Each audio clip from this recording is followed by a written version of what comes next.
Ano na nga bang update dun sa node sale ng Nemesis Downfall? Sa ngayon mga paps, nandito na tayo sa tier 2 at nasa 200 USDT na ang isang node nila.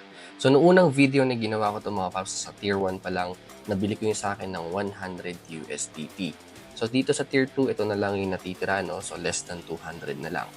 So ano nga ba yung benefit na makukuha natin kapag isa tayong node operator? Siyempre, makakakuha tayo ng Nemesis Downfall token at iba't ibang klaseng reward and privileges as node operator. Pero mga paps, hindi porket ginawa ko ng review itong Nemesis Downfall at yung kanilang node sale, papasukin nyo na rin to agad. So ako kasi, I did my own research about this project at nagustuhan ko to. Kaya okay sa akin mag-invest sa kanila.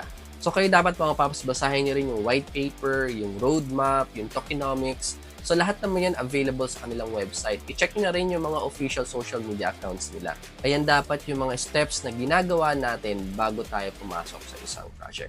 Now, if interested talaga kayo dito sa Nemesis Downfall Node Sale, punta lang kayo sa bio ko at i-click nyo yung link. And then, i-click nyo lang yan Nemesis Downfall Node Sale para dumiretso na agad kayo sa kanilang website. So yan mga paps, kung meron kayong tanong about Nemesis Downfall, syempre comment nyo lang yan dito. So yun lang muna mga paps, thank you, bye-bye!